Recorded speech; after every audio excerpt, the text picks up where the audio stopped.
Hello, once again, everybody. I've got James and Nabil with me, as always, here on the show What's today. What's up? up?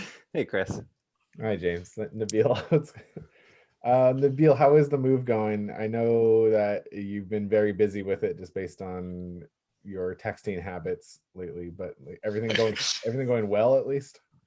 Yeah, so last week I reported from a beanbag chair. I'm now in my own private office because I just took over my roommate's old bedroom just to Very nice. separate, which holy crap has made a difference in my like sanity of just not working in my bedroom. Yeah, Um, I bet. but it's pretty good. I'll be like officially out by Sunday and into a new place with some pretty cool roommates that go back a little bit. You know, we get along generally pretty well, and you know, those are my parents. If you didn't catch on. Yeah, I know. I was trying to think of some Uh, lame joke if like they're hot and single, but it just wasn't worth it. Well, at least yeah, wasn't go there. James, how's everything in the land of Chicago? It's good. It's cold. I haven't gone outside much in the last few weeks, but all is well. Good, good, good. Yeah, and then I don't know if for those of you who are watching, I'm in the same room. I just have reoriented my desk. Just had to. I got some new furniture, and so we have readjusted the surroundings here. Um, James, For does it those, change between like COVID and winters in Chicago? Is that like why maybe you were just so well equipped for this situation? yeah, it's just been like lockdown through summer straight into cold weather. So it's been like just one long winter. Truth. I feel that. that is brutal. How did you guys, Nabil? I know you said you didn't. James, did you watch the Niners at all on I did Monday? watch the whole game. Yeah, I did Um, too. it, I don't know. Like you said right before we started the pod, it was good to see them at least compete, but the outlook doesn't look great for the next few seasons. I feel like with the salary cap and with like the amount of free agents, I'm like a little pessimistic about the next like year or two. I don't know. What are you feeling? I mean, we're missing so many pieces now, and what sucks is that we're not going to have them all back. Like Richard Sherman, even talked about it himself. Like he's not coming back. But like we've had Bosa out all year. Like we've basically had Kittle and Garoppolo out all year. Like it's hard to say that like I'm pessimistic, but like I understand that like the championship window is short. But it was just nice to see, even like not at full strength, like the team compete with a like clearly like a playoff team, clearly a team has a chance to get on a hot streak and win a title. Like to see them the 49ers do that was nice, but and I'm not pessimistic maybe, but I am being realistic that another trip to the Super Bowl would be great in the next 3 or 4 years. Like if that would happen, like that would be amazing. And we shouldn't expect it to happen if we're fans of that team. Yeah, I agree. One thing is, I feel like this is the first time in a very long time that I'm excited by our receiving core. I think Ayuk is Yeah. awesome, and Debo is like the man. But then so is Ayuk. like Yeah, I'm That's just like, so exactly is Kittle. like I didn't really watch this game. I already said that, but like I I've always had a hard time like feeling good about our receiving core. I know we had Kittle, but like this is I don't know. It looks great. Yeah. Are you guys there? Hello. Oh, there he is. Hey, sorry. That looks like that. Hey, am I back? Yep, yeah, you're you're back. back. Yeah. And Our first technical difficulty. we're gonna hope that we're gonna what we'll see how that comes across. And Nabil, I think I got the majority of your point. But if you want to repeat maybe the last little bit there just to make sure that we caught it on the Long report. story short, the offense, I couldn't agree more with James. I just think running backs, it seems like we've always been able to make them work, but like there are two receivers that I just really like going into next season with Deebo Samuel and Ayuk. And, obviously Kittle's there.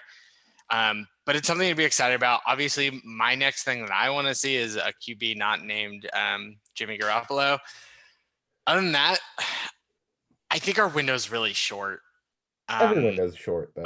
Yeah, I know, but I think really realistically, we probably have next year. I mean, our defense is fine. I guess once we get like Bosa back, it'll just be, can we capitalize on, I guess, like good Garoppolo next year? And then what is our QB search? I can't remember anything about the contract for Jimmy G. Okay. It's on it next year is the only guaranteed money he has left, I'm pretty sure. We've beat Get out of here. We've beat the Garoppolo debate like a dead horse for too long, but like if our window is short, like if the 49ers championship window is short, then like who are they going to get to bring in the next 1 to 2 years that's better than Jimmy Garoppolo? Like you're not going to get a rookie that's better. You're not, and like if Aaron Rodgers really is available, absolutely sign me up. Like if Drew Brees wants to come play for the 49ers, sure. If Tom Brady wants to come, absolutely, yeah. If Peyton Manning wants to come out of retirement, maybe. But like if Phillip Rivers wants to come to the 49ers, I think like even Matt Ryan, like as much as I think is a better quarterback than Garoppolo, is he that much better? Like no. See, I don't know if I can ever really speak to rookies just because I'm always so far behind. Like it takes me so long to ever hear about who the next person is in the draft. And if like, so we're not, how are we actually doing in rankings? So we're like in the middle. So obviously we're not going to, well, actually I wouldn't even be that upset if they were to grab some like second round, talent to groom under Jimmy G. Yeah. It's fine. That's a good investment because in 2 to 3 years, you're going to know whether you want Garoppolo or the next guy in. Like, yeah.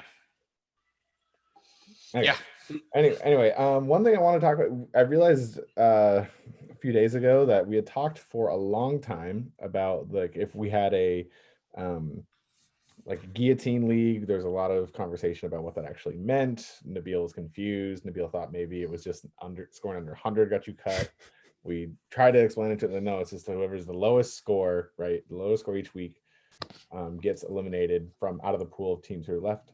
And I honestly think this could be a fun like side bet that we might want to like actually do. Like maybe like if like for next season, like at the beginning, I'd be down to throw in like a $20 side bet, winner takes all. If you don't want to enter the side bet, you don't have to, but like that could be a fun, like, and then you just want to be counted in the pool. But it could be kind of fun way to, gamble while we gamble. Anyway, to recap, Hunter was eliminated in week 1, and then Drew was in week 2. I was eliminated in week 3. James came right behind me. Week 4 was knocked out. Devin was eliminated in week 5. Hoyt was eliminated in week 6, and we got about this far. So then Rocha was eliminated in week 7. Antonio in week 8. Nabil, you were eliminated in week 9. You made it the farthest out of the 3 of us. Great job, sir. And we can click back into week 9. How did that happen? I think week 9 is like that atrocious week I had.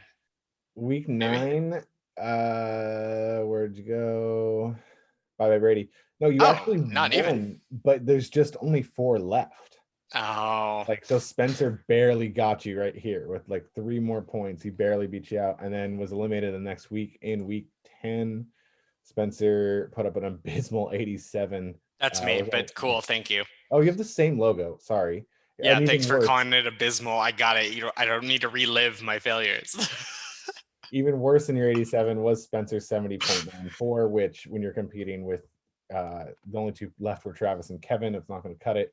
And then in week 11, Travis and Kevin. And in week 11, Travis scored a 112. Oh, Kevin got a 141, and so Kevin did win the if there guillotine was challenge. Yeah, sure. if there was a guillotine challenge, it would have been Kevin coming out on top at the end, which I don't know. I just found interesting. Like I think we should do something where the first one out in the guillotine has to buy the winner a beer at one point. like either That'd be during good. draft weekend or, Yeah. and it's like Mando. It's like, you got to do it. Yeah. James, what do you think about making that a side bet, or like what Nabil, like I like what Is he Nabil said frozen? too. James, you there? No. Oh! Gone. You, those not watching, James jumped out, but that had to be probably one of the best frozen faces. Yeah. Just like literally he just had his, like, he was holding his chin in his hand, and like it definitely looked like a position that he could have held normally, like for a decent amount of time. yeah, that buddy. was good. Well, let's hope he gets back on soon, but we'll go on ahead without him. Nabil, I was saying before, like we're gonna skip the unlimited teams recap. I just don't think that flowed very well. I'm not afraid to admit it. We had 2 playoff games that I want to look at. One is me versus Travis. Let's look at that one first in the 4-5 matchup. I'm currently actually projected to beat Travis, and I don't know how the hell that happened.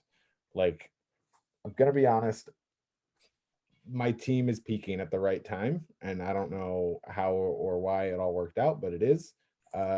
Currently, I have Jones and Fournette in the starting lineup, which I am legitimately considering since Hyde is probably he's battling a toe injury. Jamal Williams, just like putting Williams in over one of them seems like I'm just flipping a coin and gambling a little bit more than maybe I have to. And then Jeff Wilson is also kind of is like that. Like, I don't know. Like, I feel like I'm playing Jones and Fournette together. Like, the ceiling is low, but the floor is also low. And that gives me a higher projection than Travis right now.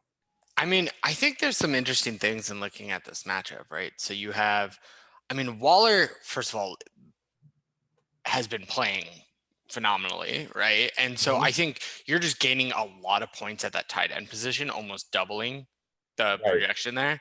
And then I guess the other is Deontay Johnson just way overly projected? Like, sorry, I don't keep up with Pittsburgh Steelers that well. Like, what is his points been as of? Okay, so he's putting up the points that you originally spent for, right? Like, that's the production you were looking for. He just missed a lot of games. Like, he just missed time. Like, this 1.6, I can't remember if he that was a weird game, right? Like, we only had 3 I can't remember. Like, I can't remember what happened there. But like, since November 8th, like, his low output is 11.6 fantasy points, and he still had 8 catches. Yeah, I think Pittsburgh is just putting up points. Like, I was just looking there. I was wondering, are they blowing teams out? It's odd because they're staying close, even with the team that has a great defense. But it appears as if they are throwing like crazy, which is why Deontay is sitting there at almost double digit, targets the whole time. And so I guess maybe that projection is pretty accurate. Godwin might be a little bit high, but so the thing with Godwin too is he just had a procedure done on his hand to remove pins because he had a broken hand, and so so with pins in his hand, the last like he missed 1 week. With week 8 he did not play against the Giants. The first week back he only scored 7.1 fantasy points, but since then a 15, an 18, and a 17 with 6, 7, 8, averaging 7 targets a game, averaging 8 catches a game, only 1 touchdown. Like, there's a lot of talk about maybe Chris Godwin is going to be able to play even better without pins in his hands. And like, look at the numbers he's already been putting up. So I'm really excited about him and the stretch run. It's a weird questionable tag because he did miss a day to practice, but like, you would think that like the very simple procedure of just like removing these pins, like, I don't know, like I think it's gonna be a fun matchup to look at because I mean, also like Cook has been a monster, right? So I don't think any projection has like over his season. He's just some games he is the only thing that the Vikings have, and so I think it all comes down to I mean, will Travis's kind of mediocre-ish or slightly above mediocre receiving core be able to keep up with, what Deontay Johnson's doing, what Chris Godwin's doing. And is Naheem Hines a little over projected? I think yours is going to be a fun game to watch. It's gonna, well, yeah. And what's crazy is Our matchup. how much the Minnesota Tampa Bay game is going to affect. I mean, I've got Tampa Bay's defense. I might be starting both their running backs. I might be starting, and I'm going to start Chris Godwin, who's not even necessarily the number one receiver. Like, also playing the defense against Cook. Like, if Cook scores 2 touchdowns, like, I don't see how I win. Yeah, that's gonna be hard. You know, like, it'd be really hard, like, because that would be points against my defense. Like, it'd be a big day for Dalvin Cook. Like, he's gonna get a lot of yards, but like, if he has a 30 to 35 point game, it's gonna be really tough. Have you thought about changing defenses for that reason? I know it sounds really weird, but I kind of picked them up because I mean they've been doing pretty average. I don't know if they're exceptional. So like, if that is a fear, it's that you don't want to go against the game that you're expecting. But then what happens if Minnesota lays an egg? Like, if they just come out and only score like 10 points. Can you go to Cook's just scorecard or whatever? Just yeah, it's massive. Like, he's so let's just look at it this way. Minnesota hasn't scored below 20, I guess, against Chicago, which is a good defense. Yeah, but you know what I mean? Like, that's okay. So here's the if you follow the Pat McAfee show or you watch them at all, you'll hear them. They've talked about this a few times. There's like a gambling thing that, like, teams from colder climates that travel to Florida in December, like, do not do well against the spread. They lose, and part of it is because they're practicing and playing in between 30 to 60 degree weather, and then if it's hot in Tampa Bay and it's 85 90 degrees, it's just, that would be unseasonably warm. But even if it goes, you go used to playing in the 50s and now you're playing in the mid 70s or maybe even low 80s, like, that takes a toll on you. And like, there's a good chance that Minnesota is just not ready to go and play in the heat. Like, they've been at home the last 3 weeks, at Chicago indoor. Before. Like, look, yeah, okay, but like indoor, but I'm saying like the climates that they were in. Yeah. Like, look at, if you go backwards to their climates, home, Chicago, Detroit, Green Bay, bye, home. Seattle in October is like the last time they were in a place that could be arguably considered to be like a warm climate. Like, they're not used to the heat, and like, that could be a factor if it's hot in Tampa Bay. It's 74 is the projection. I just did you a little weather check. This is how we're rolling. So am I putting all my eggs in the Dalvin Cook will lay an egg? Sorry, like, not the best choice of words there. Basket? Yeah, I kind of am. I'm gonna roll with Tampa Bay defense. Do it. Let's see the next matchup, though. I think it's going to be close. I think what's kind of fun is it's going to come down to Justin Tucker on Monday. I was going to get to that if you didn't, because it's always nice with kicker points on Monday night.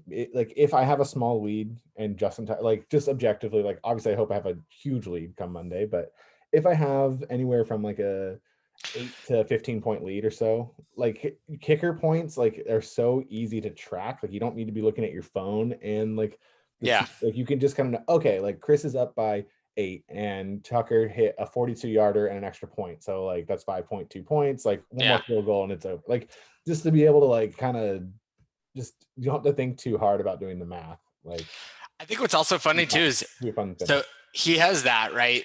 Most of your games are all like, it's not like we're waiting for like 4 players on Monday. All we have is the kicker on Monday, and you're only like late game, other than I think you have Aaron Rodgers on Sunday night, right? But you guys have Deontay Johnson and Juju Smith-Schuster, which will, so another, I think this is so fun that you guys are going to be able to track almost time by time.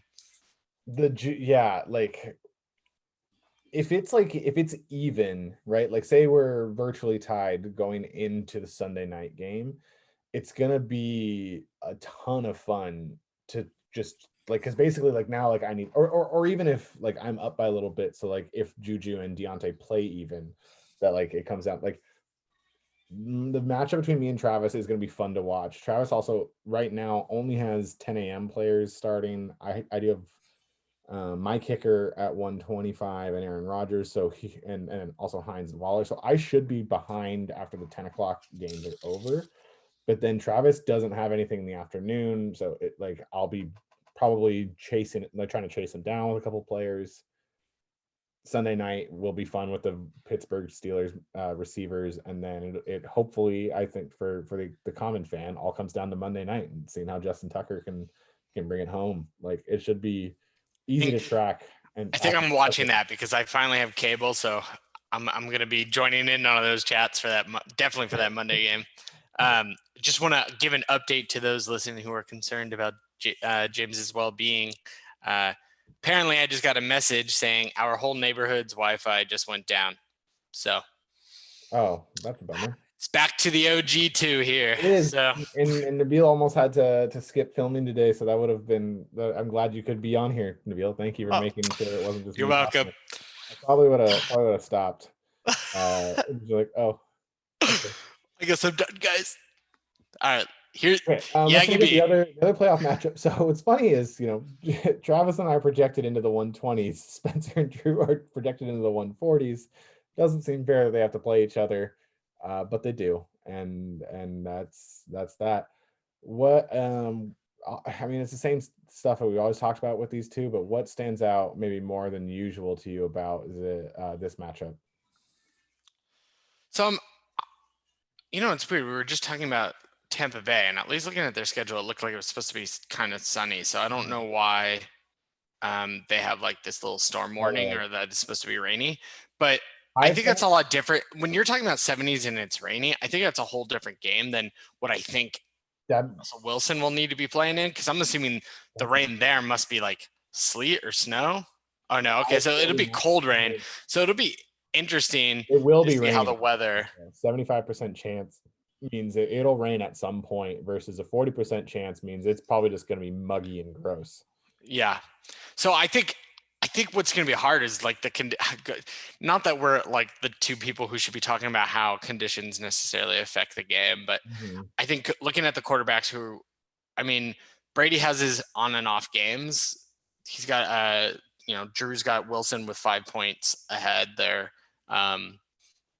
I think that's going to probably be lower just based on the conditions, and the Jets kind of prove that they at least sort of can keep a game interesting, kind of.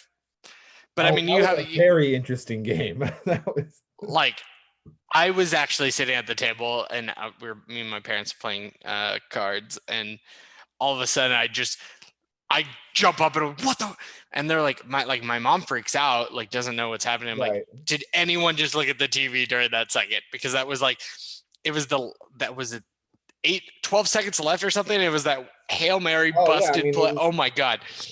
That was insane. I'm not even a Raiders fan, but I appreciated that. It was great. I mean, I texted in the group chat, and I meant it. Like that was some of the greatest witching hour football on Red Zone like I'd seen in a long time. Like their 200th episode absolutely lived up to it. I'm gonna pull up a stat that a friend of mine texted me about that game. While you're looking that up, I do have to say what I think is kind of ridiculous is this is a pretty good tier of top two wide receivers going against each other. But the fact that Metcalf is now projected higher than both Michael Thomas and Tyreek Hill. That seems a little ridiculous there. However, I also have to say, why do I keep giving up stud wide receivers? It is painful for me to see that I let Metcalf go. The same thing I felt with Godwin last year. But I do think like this game, reason why it's so high is other than their defense, and I guess Drew knowing that the kicker for Buffalo is amazing, none of their players are projected for single digits. Like that's what's incredible here. Yeah, I mean, not even like Gurley at 12.3 or Ebron at 12, Andrews at 11. Like those are the only ones that are even like close. Like everything else is like 17 and higher. Yeah. and this will be if they're, this will be, hey, did I waste all my draft capital to try to make it past this game? And what sucks for Spencer, newer to the league, making some of those trades, I mean, he has a really good squad here. However, he's going against Drew, who has actually performed pretty well this entire season. While you guys are projected to put up 120s, right? So it's interesting to see if he can make it past his first big obstacle. Yeah, interesting to see for sure. Is it will yeah, because I don't know, either one of these guys could go on a run and win it all. You know, like Spencer has Tyreek Hill and Derrick Henry, like and Thomas. Like he's got like three studs right there, like that like could go for 30 in any game. Like, but then like I've talked about Drew's Seattle stack a bunch. Like Seattle down the stretch plays the Jets, the Washington football team, and the Rams. Like that could be like the 25 average like projection for Russ in those three games, like is not wrong. Like Metcalf's gonna pick apart those defenses. Like either one of these teams like could like I either mean, Drew or Spencer have like a legit chance at winning it all if they get past this first round. no, see, where I disagree on Metcalf at least is with the Rams. So we're talking about finals, and we're not there yet. But it's possible that they shadow Metcalf with Ramsey, and Ramsey is easily one of the best corners in the I game. mean, yeah, But the rest in that secondary is not great. He's better than Darius Slay, but like Metcalf picked Slay apart all night. Like you have to double team him. I don't think the Rams are going to do that. What's on Drew's bench? Because I just read something that maybe if he's listening to this before the game happens, does he have Davis? He does not. So I just saw on Yahoo something about McCaffrey's dealing with a quad issue. So someone does it. I can't remember who does, but Davis never got dropped. All I know is that will be huge in Drew keeping up, because I'm assuming they just go ahead or they just had McCaffrey in there for probably 18 points or something. Yeah, Travis has Mike Davis. So if McCaffrey goes down and Mike Davis slots in, then you're gonna be in trouble. Yeah, I'll be in deep shit. So that'll be the other thing to look out, right? Is if McCaffrey plays, Drew's team is as competitive as anyone, because what's weird is how easily McCaffrey slides in for 20 points. Easy. Yep. He can do it with his eyes closed, jumping into that offense. However, if it's I guess he won't have Mike Davis. He'll have to, I think, if you look at that game, I think Drew will have to maybe, slide in Bell, which didn't really turn out the way people thought, or who else? I think he. As you're pulling it up, that's what the silence is for. Wilkins. I guess you try that, or you hope that Jonathan Taylor kind of gets back in. I mean, he played well last game. That was like one of the random games I saw. I mean, he had 13 attempts. He must have had a receiving touchdown. Like maybe I mean, in the last two games he's played, he's scored double digits. So like maybe. And it looks like they're trusting him based on those touches. Because that was the thing. Like, if you look at his touches were so low, and then it's like maybe he was like fighting some sort of injury, and now they're just all systems go. Other than this week 4 matchup where he got 17 attempts and only 9 points, like if he gets the ball double digit times, like, or like, I mean, 11's that is another example. Maybe week 8 it wasn't great, but like if you give him the ball, he scores. Yeah, fantasy wise at least. Like they're like he just needs the volume. Like it's just sometimes I think it's game flow. Like they're just if the passing game's working better for him, then they're gonna go with that. Yeah. Like, so is that an option? I don't know. Should be fun. It should be a fun couple of playoff weeks. Back to that. So the stat on the Raiders game. In the last 15 NFL seasons, there have been 252 pass plays that fit this criteria.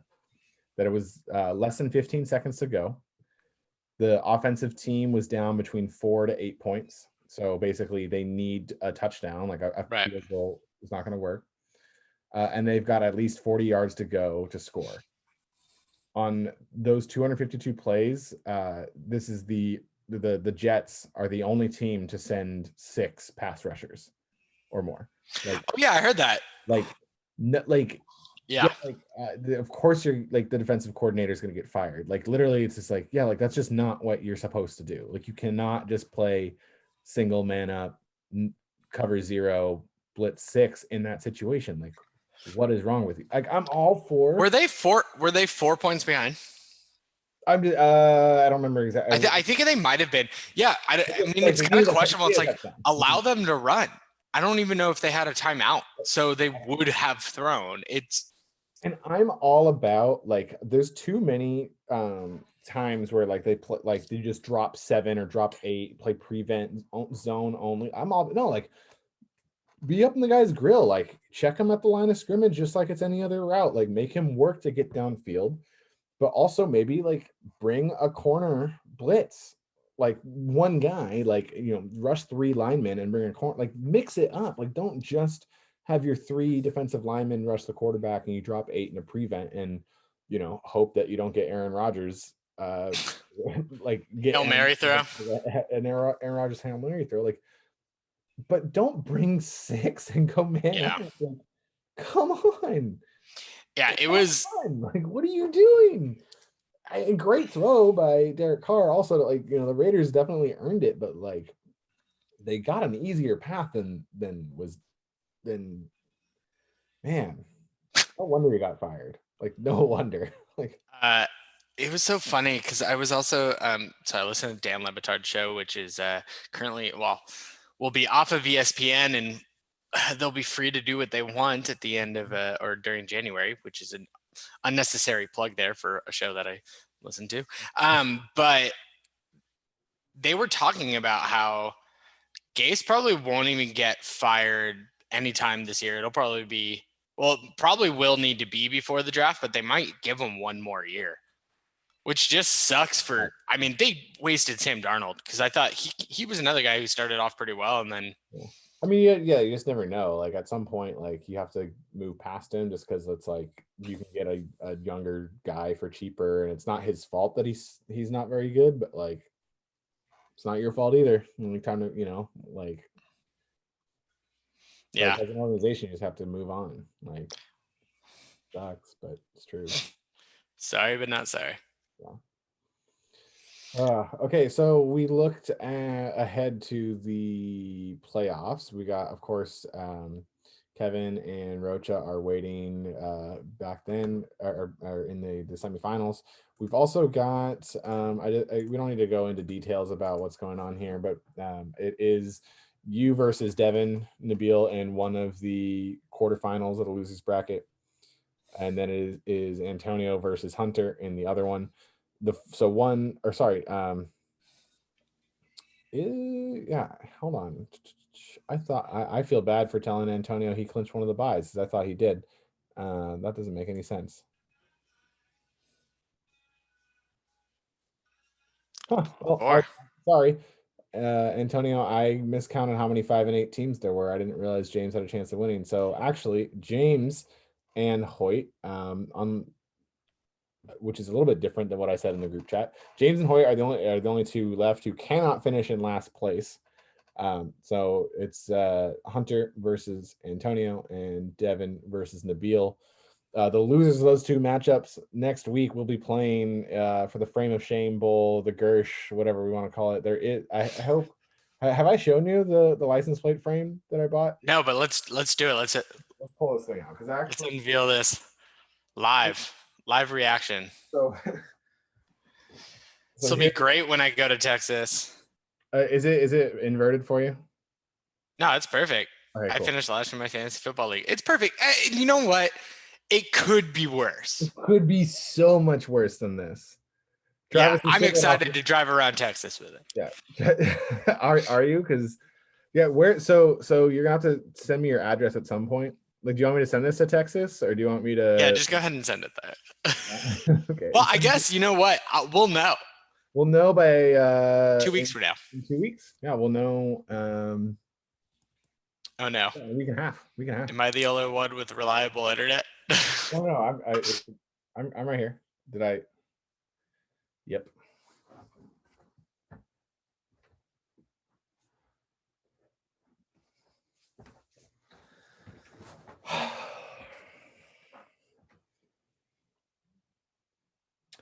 Well, I think we're gonna call it there.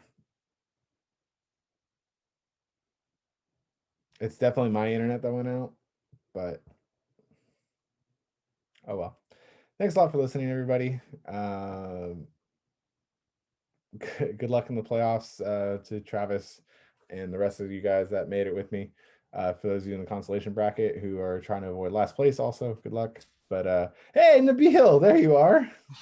Wait, this is actually really funny. You got frozen and I kept talking, and then I got dropped because did you drop it all or no? So what I think happened is my internet probably cut out. It has been kind of spotty the last couple of days. So I was actually just in the, and this will be really funny to listen back to. I was just like, all right, well, I guess we're gonna wrap it up. And I was just kind of, I was like, this is like whatever. Wait, I was doing the same thing. Yeah. So I'm not sure if Zoom is gonna record your version, my version, or nothing. We'll find out. And it's funny because I talk about that. I'm like, well, I don't know if they're gonna hear Chris because he's the one who's meeting it is, or if you guys are gonna hear me. But I'm just gonna share my emotions and feelings about the fantasy league, and then it just cut me off. Well, go. You know what? Like, let's get that in there. Let's make sure, like, because I have a feeling it's gonna record because I recorded to my computer, so it probably recorded me. Yeah, no, I mean that would make the most sense. I don't think it. I mean, I was just kind of just talking to talk and hope that you came back, and then you just I got cut. Yeah, go ahead though. Like, bring us home, Nabil. I mean, really, I just want to say, in it being a really weird season, I think personally I can throw this out the door as like a season that doesn't necessarily fall on being a bad manager. But I really am excited to pushing into the off season, for this podcast to maybe talk about some, interesting ideas. This could be where we start to propose ideas.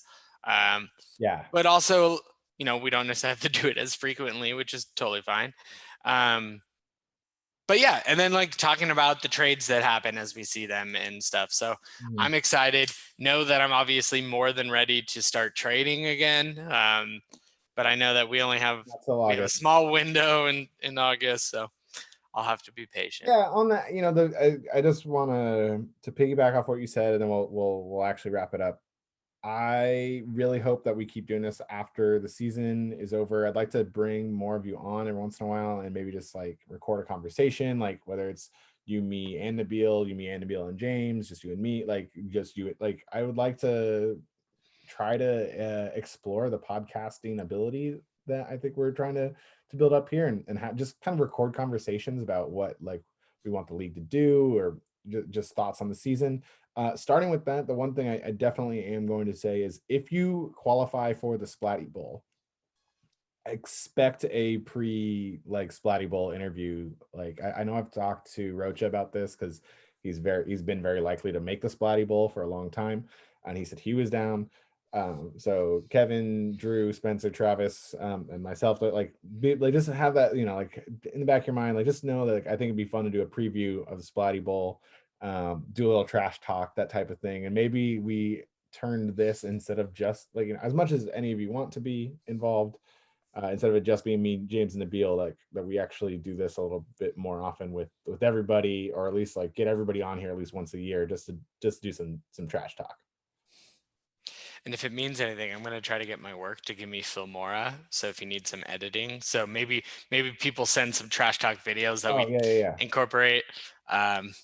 So you let me know, because I think it could be fun that we obviously time our like, all right, turn on video, stop, and then talk about our reaction or something. But I'm also going to have a mic. So if I don't sound good now, I'll sound better later. All the way from Texas. I mean, in general, like I kind of like just doing this, like very, like releasing it very raw. Just like the point is like, hey, let's get used to like doing the podcast and filming it, recording it, whatever. Like I don't want to try to polish it too much. Like why polish a turd? Like it's still a turd, like. But yes, like I would, if we get used to doing this, we start getting better. Like absolutely, like trying to edit this, like even like these shows that we're doing, I think would be a great idea. So super excited about where we can go with this. Super excited for the playoffs. Travis, good luck. Nabil, you got anything else? Yeah, hold up. Nope. 2 seconds. Let me share my screen. Go ahead. I remember this from like Dirty Jobs or something, but stop share. Okay, go ahead. I'm on it. You truly can polish a turd, so wash yourself. It was Mythbusters. I totally remember this.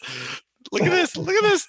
That's a damn looking good turd. Oh well, now obviously my internet doesn't want to. Look at that. You truly can polish a turd. All right. Well, with that, thanks everybody for listening. Nabil, thanks again. James, sorry that we missed you, buddy. Hope that it's not just, or hope that it is just your Wi-Fi being out and that there's nothing else going on. We'll talk soon though. Have a good night, everyone. Peace out.